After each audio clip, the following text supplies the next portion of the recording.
electric field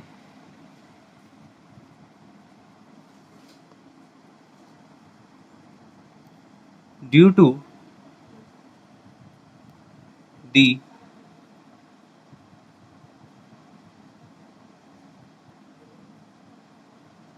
polarization is electric field में polarization के लिए क्या होता है EP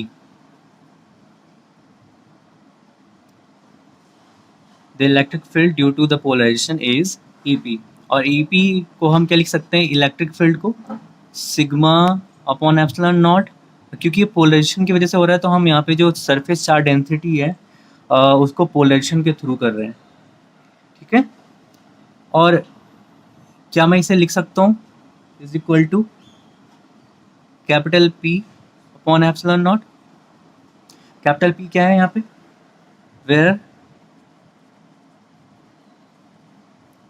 capital P is the polarization और पोलराइजेशन आपको पता है क्या होता है the dipole moment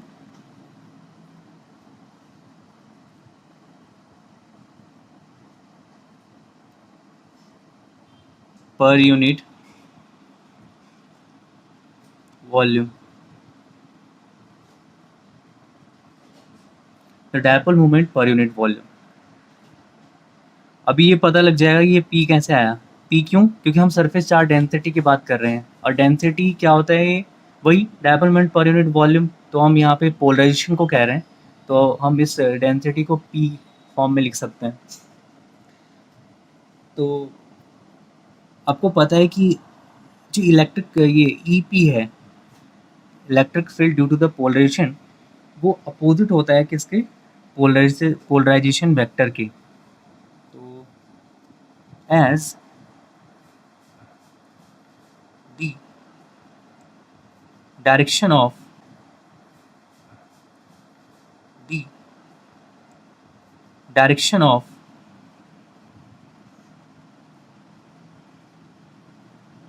EP is opposite to the polarization vector P. So we can return as so we write क्या लिख सकते हैं E P vector is equal to minus P vector upon epsilon naught clear और now पिछले हम diagrams में पढ़ चुके हैं कि ई जो होता है टोटल इलेक्ट्रिक फील्ड वहाँ पर पैरेलल प्लेट्स के अंदर वो किसके बराबर होता है external electric field plus electric field due to polarization value यहाँ से आप पुट कर दीजिए तो आपका एक नया टर्म आ जाएगा आपके पास E not minus P vector upon epsilon not और करके मैं कैसे लिख सकता हूँ एप्सिलॉन नॉट को इधर लेके आ जाइए एप्सिलॉन नॉट ई और माइनस पी को भी plus P is equal to epsilon not E naught ये वेरी इंपॉर्टेंट क्वेश्चन है इसे आप क्वेश्चन नंबर फर्स्ट मान लीजिए अब हम क्या करते हैं एक क्लोज इंटीग्रेशन ले लेते हैं दोनों साइड और उसको एरिया से मल्टीप्लिकेशन कर देते हैं एक स्मॉल एरिया से और close integration epsilon not E plus P bracket में और मल्टीप्लिकेशन कर देते हैं डी एस से is equal to integration epsilon not E naught E into D S ये क्या है ओवर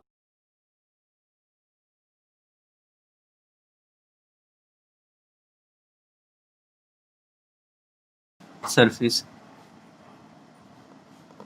ऐसा आप गॉसियन सरफेस में करते थे, क्या आपको ध्यान आ रहा है? ऐसा आप गॉसियन सरफेस में करते थे। बस यहाँ पे देखो एक एक्स्ट्रा टर्म आ चुका है एप्सिलॉन नॉट, तो इसको भी हम यूज़ करेंगे कैसे? तो as E not is the field produced by the free charge, और उसे हम नाम दे रहे हैं क्यू फ्री। इलेक्ट्रिक फील्ड क्या प्रोड्यूस कर रहे हैं? एक फ्री चार्ज की वजह से प्रोड्यूस हो रहा है। और फिर हम यहाँ पे इस पूरे वैल्यूज़ को हम लिख सकते हैं integration epsilon not E naught into D S is equal to Q free. अगर हम एप्सिलॉन नॉट को इधर लेके जाएं तो हमारे पास एक फॉर्म बनता है। ये किसकी तरह फॉर्म बन रहा है? This is a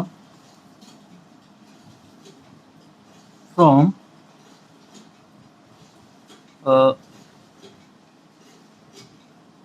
Gauss law. This integration epsilon naught E plus P into ds is equal to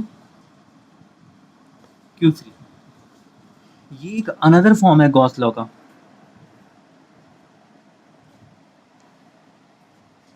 ये क्या है? अगर हम E इंटू डी एस को इस तरह से फॉर्म में लिखें तो ये आपको ध्यान आ रहा होगा, इस तरह से हम गॉस लॉ में पढ़ते थे। जो हमने क्यू फ्री यहाँ पे लिखा है वो किसके थ्रू लिखा है? क्लोज इंटीग्रेशन एप्सिलॉन नॉट और E इंटू डी एस, जो कि हमारा क्या होता था? Flux, electric flux. ठीक है, किसी भी अगर यूनिट एरिया से जितनी इलेक्ट्रिक फील्ड लाइंस क्रॉस होती हैं परपेंडिकुलरली, तो उसे बोलते हैं इलेक्ट्रिक फ्लक्स। तो यहाँ पे इस तरह से हमने गॉस लॉ को यूज़ करके हमारे पास क्यू फ्री मीन्स चार्ज आ गया, और इसको फिर हम इक्वेशन नंबर फर्स्ट में रख रहे हैं तो हमारे पास ये टर्म बन जाती है। ये कहाँ से है आपके पास? Using equation first. और जो ये वाला टर्म है, इसी टर्म को बोलते हैं हम quantity epsilon not E plus P is known as the electric displacement vector।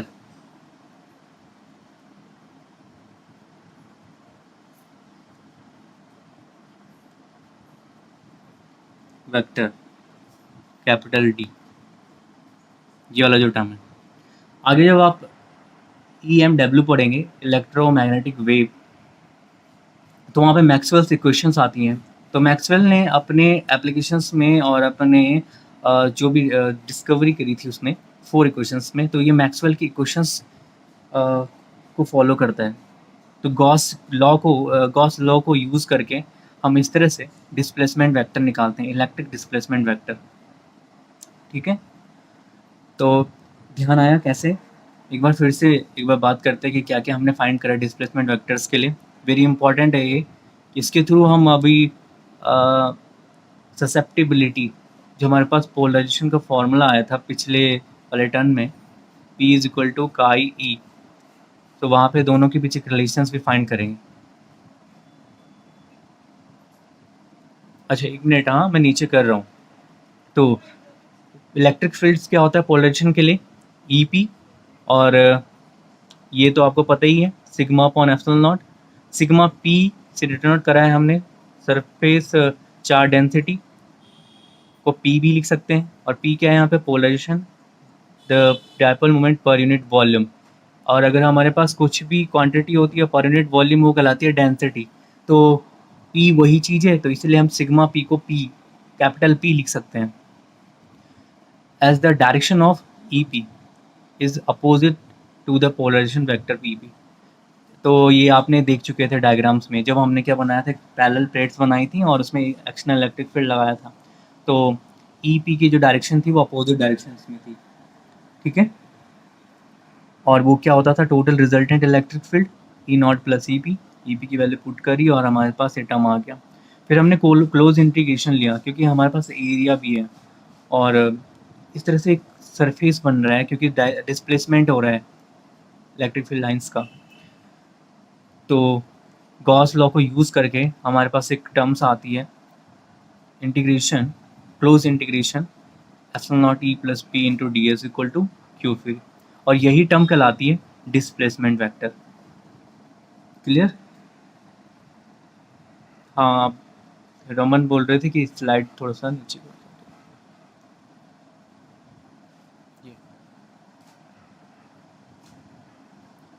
ये वेरी इंपॉर्टेंट है आपके लिए, इसके बेसिस पे न्यूमेरिकल्स भी आएंगे आपके। तो ध्यान रखना है डिस्प्लेसमेंट वेक्टर्स क्या होता है, epsilon not E plus P. अगर हम दूसरे टर्म्स में कहें तो क्या कह सकते हैं, permittivity of free space and the multiplication by electric field, resultant electric fields in a parallel plate capacitor and the sum of polarization of the plates। तो क्या मैं चेंज करूँ इसे, अगर यहाँ तक नॉट हो गया हो तो? ठीक है, तो ओके, अभी डिस्प्लेसमेंट वेक्टर जब हो जाए तो इसकी बेसिस पे हम क्या लिख सकते हैं इस फॉर्मूले को। अगर हम वहाँ पे उसकी प्लेस पे epsilon not E plus P की प्लेस पे डी रख लेते हैं तो हमारे पास क्या आ जाएगा, close integration capital D into D S is equal to Q free.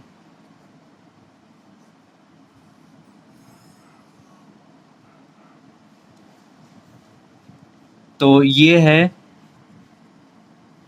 Which is another form of Gauss law. Close integration capital D into D S equal to Q free. Q free is the amount of charge, ठीक है, free charge close surface का। अब इसमें एक important cases है। Number first, if there is no polarization, अगर polarization नहीं होगा तो बताइए जरा कौन सा टर्म रिड्यूस हो जाएगा।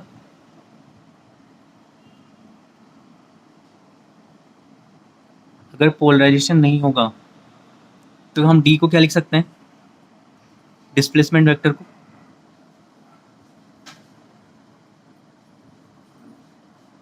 एप्सिलॉन नॉट ई और प्लस पी भी आएगा।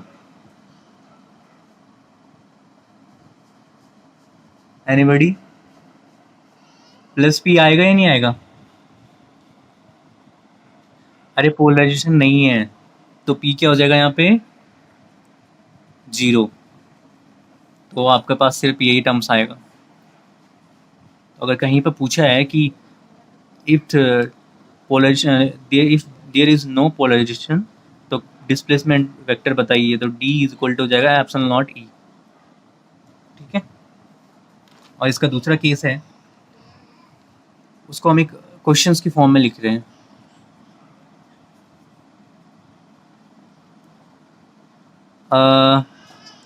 ड्राइव दी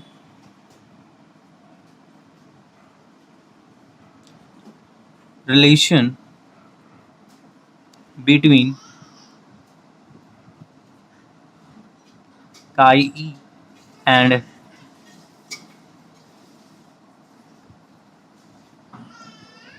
dielectric constant ये तो याद आ रहा होगा, कैरेक्टरिस्टिक ऑफ द मटेरियल, ठीक है, या susceptibility of the electric field, क्योंकि यहाँ पे ई लिखने का मीनिंग यही है, इलेक्ट्रिक फील्ड्स की बात हो रही है अभी।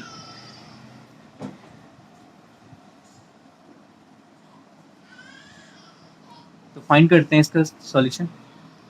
सो in case of homogeneous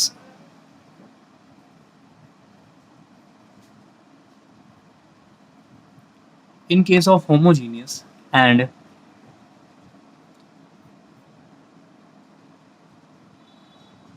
isotropic dielectric, in case of homogeneous and isotropic dielectrics, तो ई नॉट की वैल्यू क्या होती है?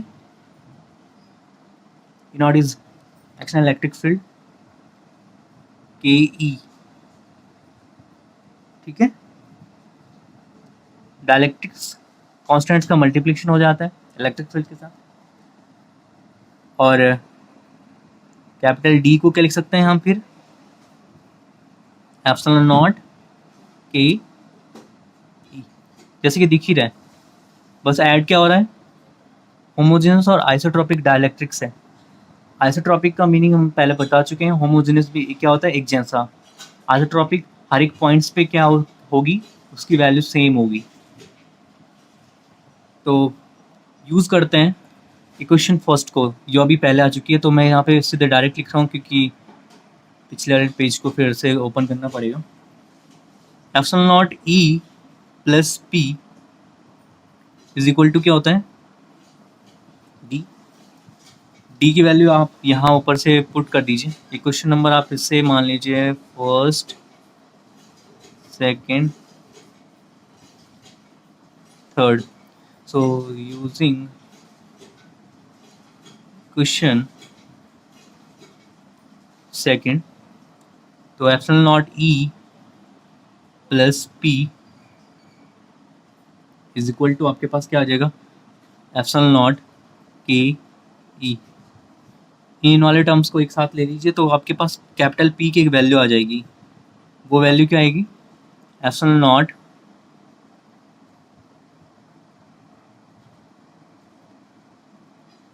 एप्सिलॉन नॉट के माइनस वन ई। पोलराइजेशन का एक नया फॉर्मूला आपके पास आ चुका है, और डिफिनेशन से भी आपको याद होगा, तो वहाँ पे भी एक फॉर्मूला मैंने लिखाया था।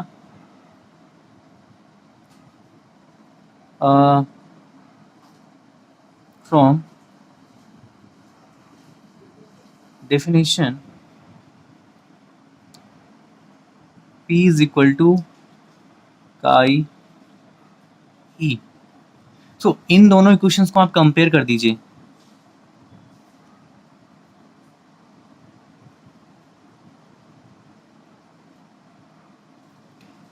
Compare equation number 4 and 5। अगर हम इक्वेशन नंबर 4 को और 5 को कंपेयर करेंगे तो हमारे पास क्या आ जाएगा? chi E is equal to epsilon not k minus one. और यही है रिलेशंस बिटवीन, किसके बीच relations? chi E and dielectric constant. Remember रखना आपको। तो ये दो टर्म्स एक दूसरे से रिलेटेड थे, डिस्प्लेसमेंट वेक्टर्स और ये रिलेशंस, तो इसलिए हमने ये टर्म्स आपको बता दिए हैं। कहीं पर आपके 1 मार्क्स क्वेश्चंस और न्यूमेरिकल क्वेश्चंस में आपको हेल्प होगी इन फॉर्मूलों की, तो आपको ये ध्यान रखना है। तो यहाँ तक क्लियर हुआ? बाकी इसमें कोई दिक्कत?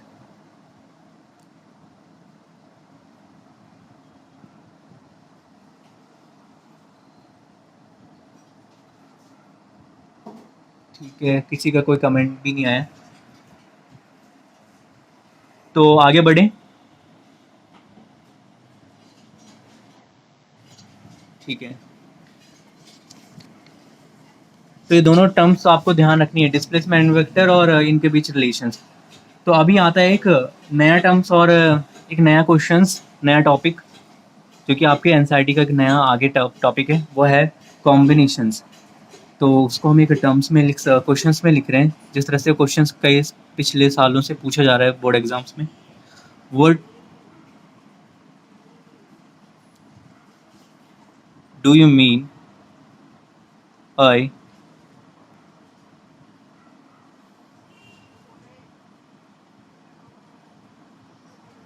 इक्विवेलेंट कैपेसिटेंस और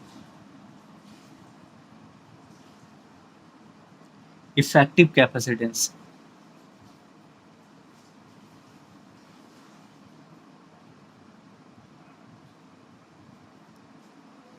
और करके इस क्वेश्चन को इस तरह से भी पूछा जा सकता है, explain the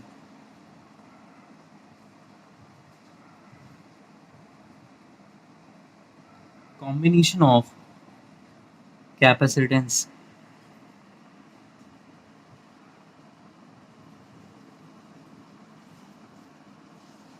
of the capacitors। ठीक है, तो ये क्वेश्चन इस तरह से पूछा जा सकता है कि explain the combination of capacitance of the capacitors, या what do you mean by equivalent capacitance और इफेक्टिव कैपेसिटेंस। बहुत ही सिंपल है, और पहले भी रेजिस्टेंस के लिए आप इस तरह से फॉर्मूले को ड्राइव कर चुके हैं। दोनों में सिमिलैरिटी है, बस एक दूसरे के अपोजिट है। तो क्विक वे में फटाफट इसे ख़त्म करते हैं। तो थोड़ा सा इफेक्टिव कैपेसिटेंस के बारे में लिखते हैं कि we can combine several capacitor of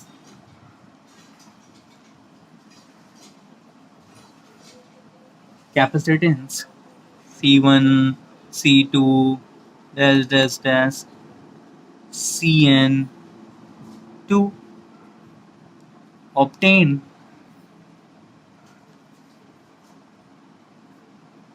a system with some effective capacitance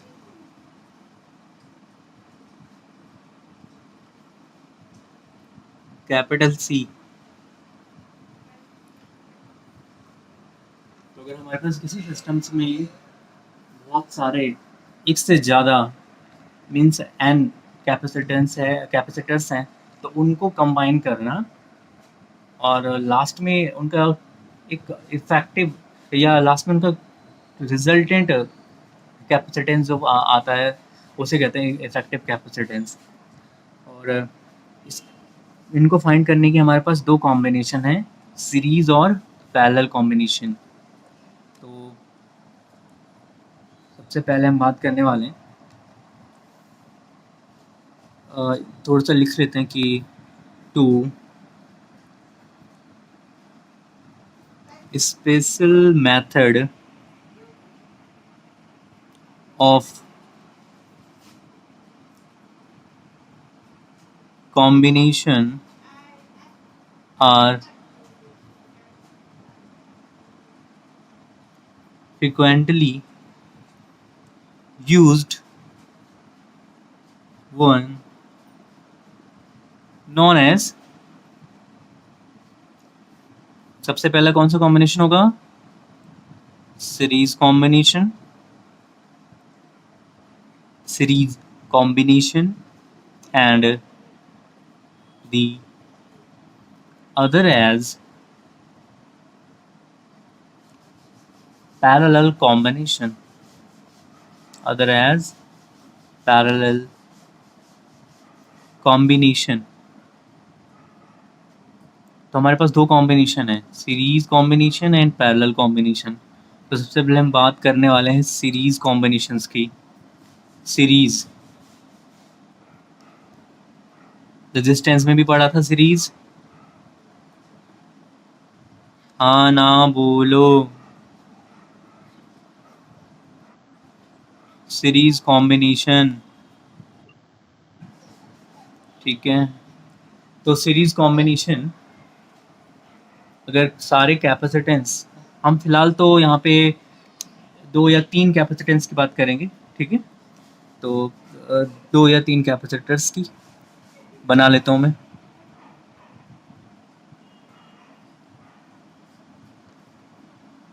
ये मैं पहले बता चुका हूँ कि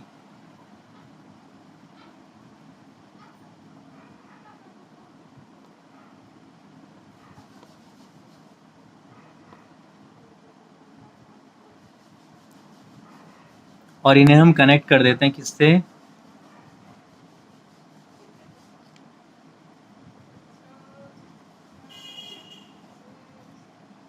हम इन्हें कनेक्ट कर देते हैं बैटरी से, और उस बैटरी का वोल्टेज कितना होगा V। इन पे हम चार्ज लिख लेते हैं Q, और ये है -Q। इन पे चार्ज दिखा भी सकते हैं प्लस प्लस प्लस प्लस, और इस पे negative negative negative negative, plus plus plus plus, Q charge -Q charge, negative negative negative negative, positive positive positive positive, Q negative negative negative negative, -Q। तो ये बन गया सर C1, C2 और C3, 3 capacitors का combination. कैसा combination? Series combination. पर लेकिन आपको सीरीज कॉम्बिनेशन में एक बात ध्यान रखनी है, वो क्या बात है? तो वो ये बात है कि in the series combination charges on the plate plus Q are the same in the series combination on the plate are the same on each capacitor।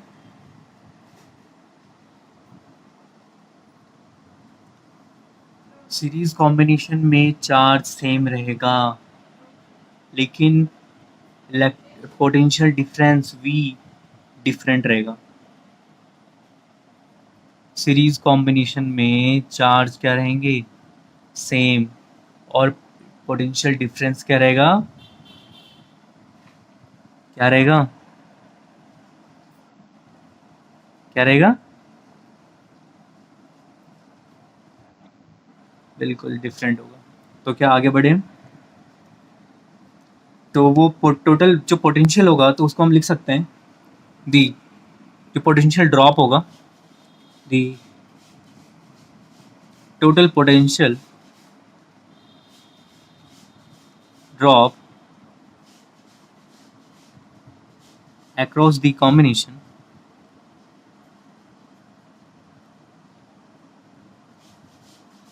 is V is equal to V1 plus V2 plus V3। Value आप put कर सकते हो, formula है आपको पढ़ा हुआ कि अपन, या अपन जानते हैं C equal to Q upon V, यहाँ से V इक्वल टू हो जाएगा Q अपॉन C। ठीक है, तो अपन इसे वैल्यू को पुट कर देते हैं यहाँ पे, तो क्या हो जाएगा? Q upon C is equal to यहाँ पे Q upon C1 plus Q upon C2 plus Q upon C3। Because मैंने कहा कि चार्ज क्या होगा? सेम होगा। किसमें? सीरीज कॉम्बिनेशन में। तो चार्ज बाहर आ जाएगा और कैंसिल हो जाएगा, तो हमारे पास आ जाएगा effective coefficients of the capacitors. ये तो बहुत ईजी है, यहाँ तक नोट कर लिया? ध्यान रखिए, आपको नोट भी करना है, क्योंकि आपको अपने नोट्स भी तैयार करने हैं। बोर्ड एग्जाम्स में आपको रिटर्न में लिखना है, ओरल नहीं जाना। क्या यहाँ तक हो गया है? आगे बढ़े? ठीक है, तो Q कॉमन लेने के बाद हमारे पास एडजस्ट कर लेंगे इसे, तो हमारे पास क्या फॉर्मूला निकल आएगा? दी, हाँ, इफेक्टिव, ठीक है, very good. The effective capacitance of the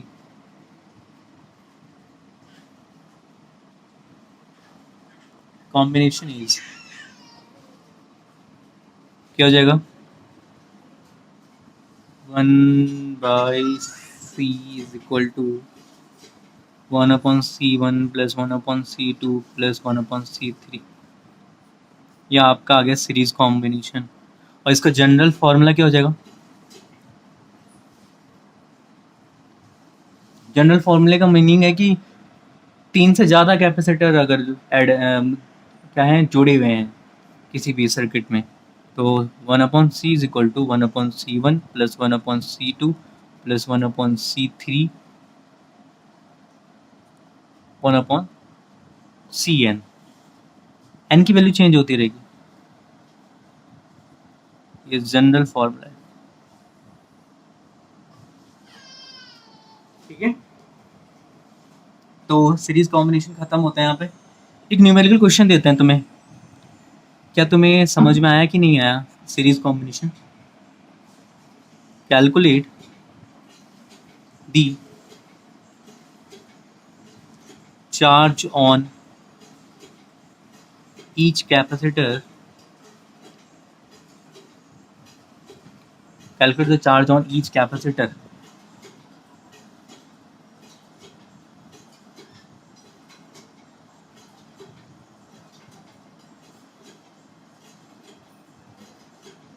diagram बहुत छोटा है।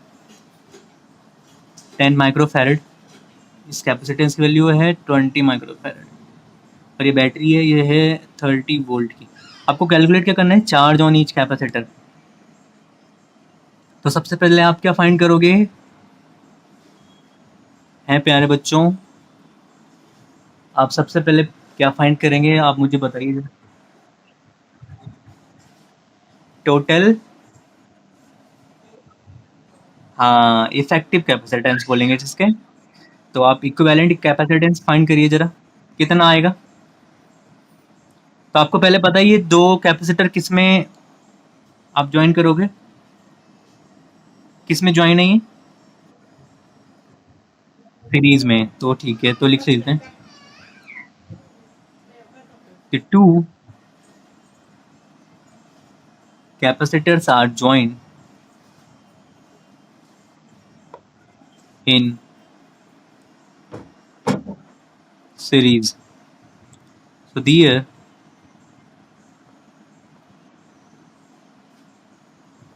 equivalent capacitance, or the equivalent capacitance is given by, क्या हो जाएगा? फॉर्मूला बताओ। 1/c is equal to 1/c1 plus 1/c2। यहाँ पे दो कैपेसिटर हैं, तो इस फॉर्मूले को थोड़ा अरेंज कर लें, अच्छा सा बना लें इसको, बढ़िया सा,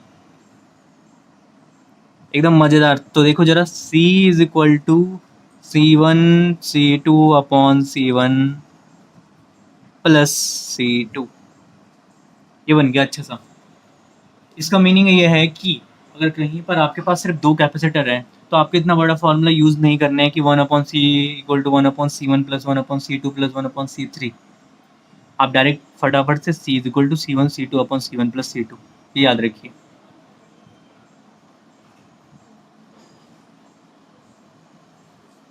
आप इसे रिमेंबर रखें, ठीक है। इसे रिमेंबर रखना है अपने कहाँ?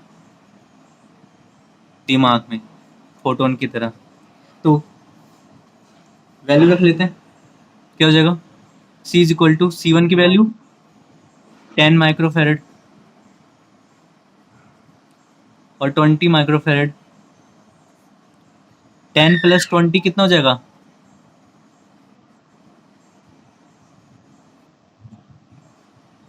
किसका आंसर आया भाई?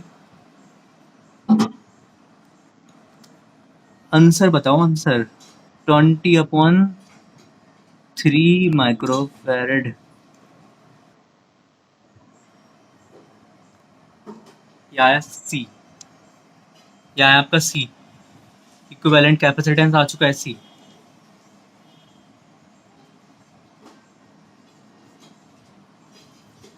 और अब आपको फाइंड क्या करना है? आपको क्वेश्चन में लिखा था calculate the charge on a capacitor on each capacitor. जो दोनों कैपेसिटर सीरीज में हैं, तो इसकी वजह से चार्ज क्या होगा? चार्ज आपका सेम होगा।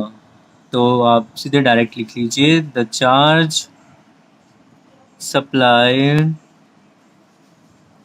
By the battery. क्या बोला आपने? हाँ 200, ठीक है। आंसर किस में आया?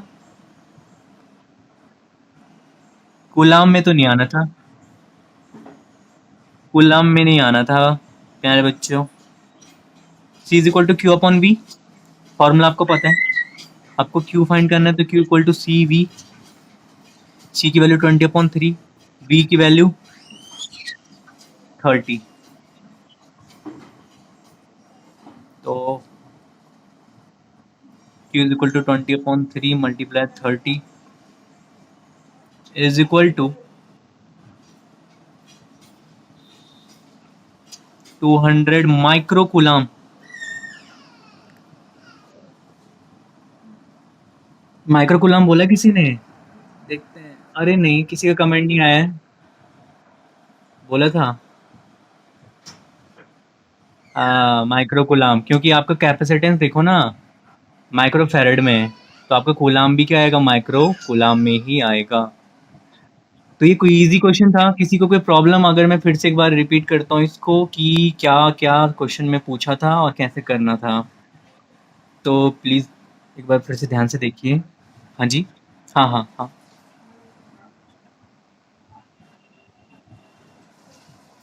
2 × 10⁻⁴। ठीक है, कूलाम में अगर आप लाना चाहते हो तो मैंने आपको कल बताया था कि कैपेसिटेंस की यूनिट फैरेड होती है, और जनरली फैरेड क्या है? काफ़ी बिग यूनिट है, तो आप उसको हमेशा स्मॉल यूनिट में ही रखेंगे, माइक्रो में, नैनो में और पिको में। हाँ, चार्ज भी माइक्रो में ही तो आएगा अगर कैपेसिटेंस आपका माइक्रो में है। हाँ, अगर आपको आंसर्स किस में पूछा है ये ध्यान रखना है। अगर सपोज आपके ऑब्जेक्टिव टाइप क्वेश्चन आंसर्स हैं, तो आपको वहाँ पे माइक्रो कूलाम में आंसर पूछा है, तो आप माइक्रो कूलाम में ही रहने दीजिए। ठीक है। वैसे होने के लिए तो बहुत कुछ हो सकता है। आप इसे 10⁻, मतलब नैनो की फॉर्म में बना सकते हैं। ठीक है। पर लेकिन हाँ, सही है आपका भी। तो बाकी जिनको पहले भी समझ में नहीं आया, वो एक बार देख लीजिए कि हमारे पास क्वेश्चन में फाइंड करना था, calculate the charge on each capacitor. 10 micro farad और 20 माइक्रो फैरेड क्या है? सीरीज में हैं, 30 वोल्ट की बैटरी से कनेक्टेड हैं। और फिर हमने देखा कि ये सीरीज में ज्वाइन है एक दूसरे से, और फिर हमने इक्विवेलेंट कैपेसिटेंस फाइंड करा, जो भी फार्मूला हमने याद करा था, 1/c is equal to 1/c1 plus 1/c2। और इसको हम थोड़ा सा और अच्छे तरीके से लिख सकते हैं कि बढ़िया से मेकअप कर दिया हमने इसका। c is equal to C1 C2/C1 plus C2। और ये मैंने बगल में एक छोटा बच्चे बना रखे कि आपको दिमाग में भर के रखने से रिमेंबर रखना है, जब भी आपके पास दो कैपेसिटर्स होंगे वैल्यू पुट करिए। और हमारे पास कैलकुलेशन करके थोड़ा बहुत ये आ चुका था, इक्विवेलेंट कैपेसिटेंस कितना, 20/3 माइक्रोफैरेड। और फिर हमें charge supplied by the battery find करना था कि टोटल चार्ज कितना है ईच कैपेसिटर पे। लेकिन हम जानते हैं सीरीज कॉम्बिनेशन में चार्ज सेम होता है, तो इसलिए हमने direct C is equal to Q upon V apply करा, और Q equal to C V से हमारे पास Q आ गया कितना, 20 micro coulomb. Now parallel combination, next topic is parallel combination.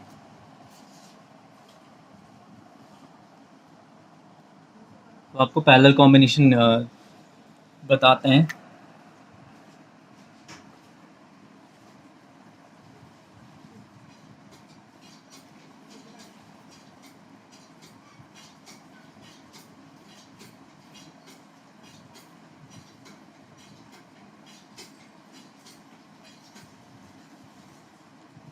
देखो, पैरेलल कॉम्बिनेशन में कुछ नहीं है, फटाफट से एक डायग्राम बनाओ। और डायग्राम कुछ ऐसे बनाते हैं।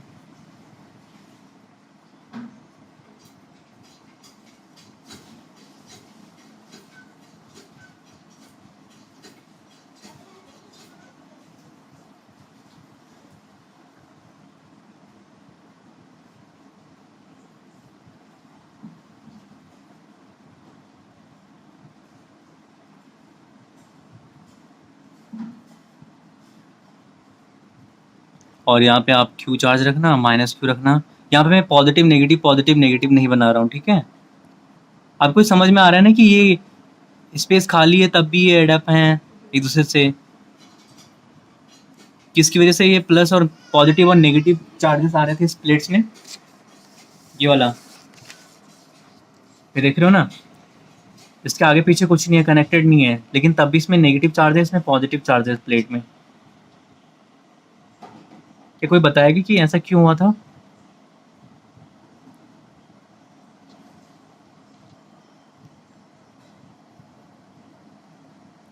ऐसा इसलिए हुआ क्योंकि अगर जब हम इलेक्ट्रिक फील्ड अप्लाइड करते हैं किसी भी कैपेसिटर्स में, तो डायपोल की वजह से, पोलराइजेशन की वजह से उसके जो चार्जेस हैं वो प्लेट्स पे आ जाते हैं।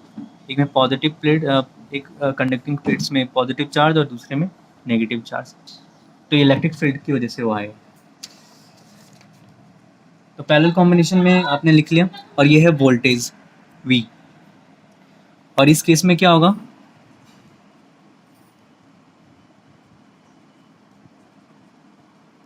क्या सेम रहेगा?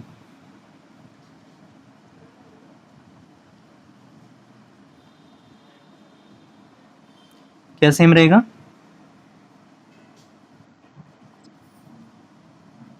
किसी ने कुछ बोला लेकिन प्रॉपर सुनाई नहीं दिया। कैपेसिटेंस नहीं रहेगा बेटा सेम, कुछ और। हाँ, पोटेंशियल सेम रहेगा, पोटेंशियल। कैपेसिटेंस तो वही है ही ना, कॉम्बिनेशन, ठीक है। चार्ज और पोटेंशियल में से हमने कहा भी था कि ये दोनों क्या रहते हैं, सेम रहते हैं, लेकिन अभी हमने उस समय कहा नहीं था कि कब सेम रहते हैं।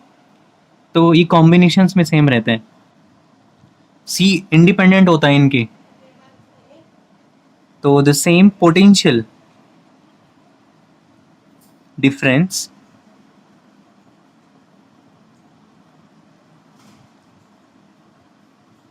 ठीक है। और द चार्ज लिख लेता हूँ मैं, चलो ये, the charge is not necessarily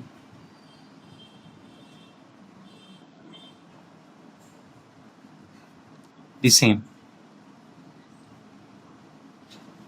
पर लेकिन हाँ, पोटेंशियल पोटेंशियल डिफरेंस सेम रहेगा और चार्ज सेम नहीं रहेगा। तो चार्ज क्या हो जाएगा? Q1 is equal to C1V Q2, C2V Q3, C3V, and the equivalent capacitance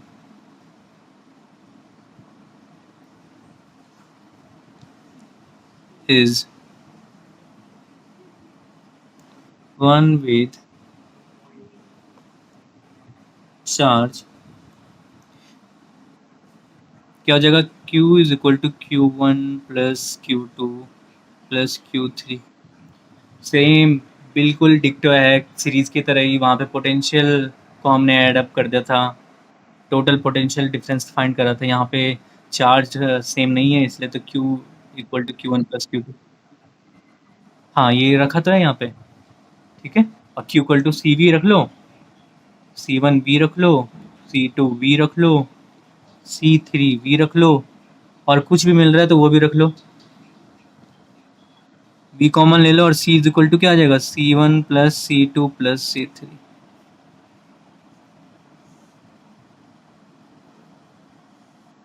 ji, C is equal to C1 plus C2 plus C3। ये आपका पैरेलल कॉम्बिनेशन आ गया।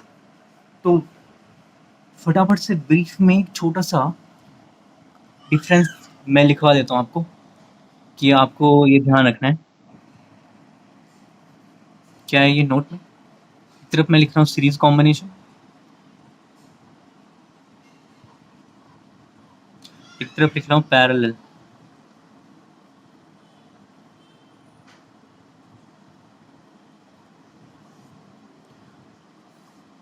सीरीज कॉम्बिनेशन में क्या सेम रहता है?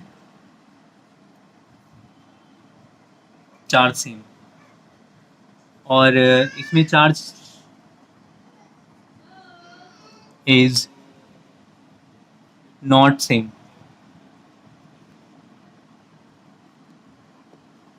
और इसमें क्या सेम रहता है? क्या सेम नहीं रहता है? Potential difference is not same. और इसमें पोटेंशियल डिफरेंस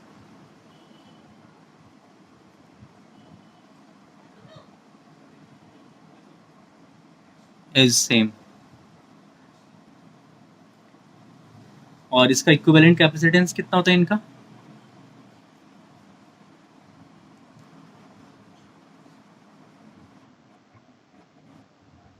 हाँ, इसका होता है 1/c is equal to 1/c1 plus 1/c2 plus 1/c3। और इसका कितना होता है? c1 plus c2 plus c3।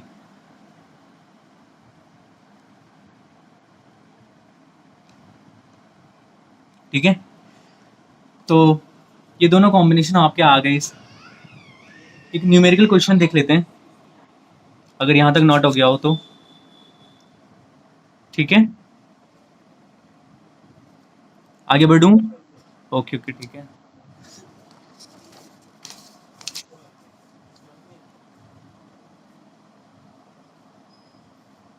तो क्वेश्चन इस तरह से है,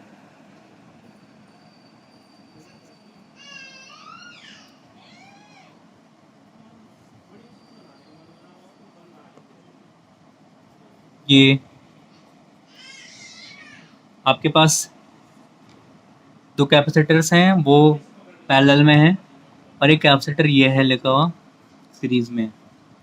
तो बैटरी से कनेक्ट हो रखा है, और ये यहाँ ये P और पॉइंट है, और ये N पॉइंट है। इसका है 10 माइक्रोफैरड और ये है 20 माइक्रोफैरड, और इस पे है 30 माइक्रोफैरड।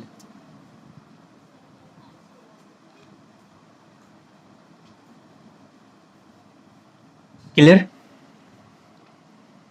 इस क्वेश्चन में आपको फाइंड करना है, find the equivalent capacitance between the points P and N।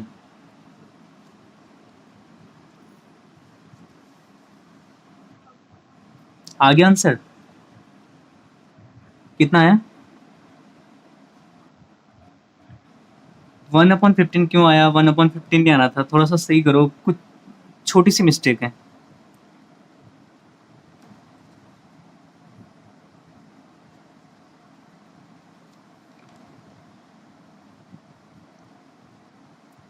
चलो मैं ही बता देता हूँ इसको। सबसे पहले हम क्या करेंगे, 10 माइक्रोफैरड को और 20 माइक्रोफैरड को, ये दोनों पैरेलल में हैं।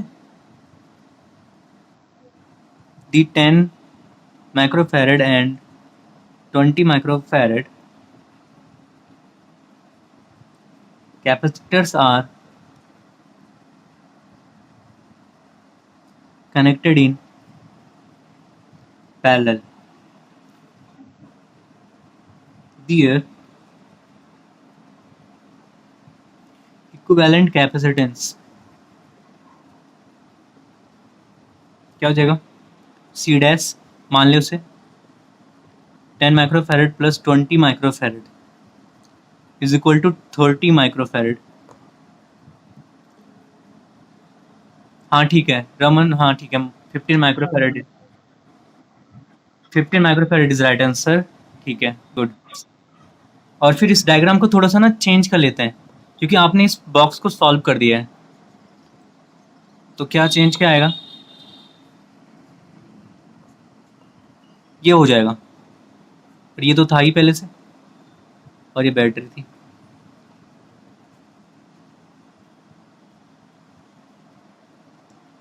ये हो गया। और ये 30 माइक्रोफैरड हो गया, और ये भी 30 माइक्रोफैरड। और अब आप इन दोनों को किस में कनेक्ट कर दोगे? सीरीज में। ये कौन सा है? सी डैश है। तो the C dash and 30 microfarad capacitor are connected in series. So their equivalent capacitance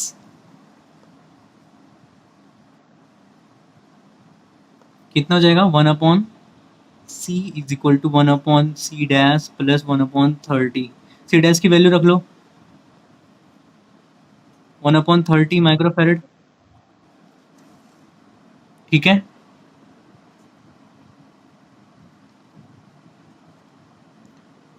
add कर दो 2/30 माइक्रोफैरड आ जाएगा 1/c। So c is equal to 15 microfarad. ठीक है,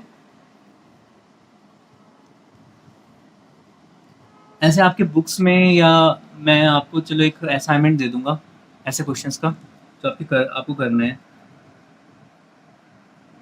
क्या बात समझ में आई? हाँ, बाकी किसी को कोई क्वेरी हो तो पूछ सकता है। एक्चुअली आज की ये वीडियो इतनी ही रिकॉर्ड हो पाएगी। स्टोरेज रनिंग आउट बताने लग गए ये। वैसे एक छोटा टॉपिक था वैसे तो। हेलो। हाँ जी सर। सर एक्चुअली ये मेरे मोबाइल में वो करने लग गया, ये स्पेस रनिंग आउट बताने लग गया सर। हाँ, इतना ही रिकॉर्ड पाएगा। हाँ, आज का टॉपिक ये हो गया पूरा यहाँ तक कंप्लीट। हाँ जी, हाँ जी। ठीक है सर, ओके।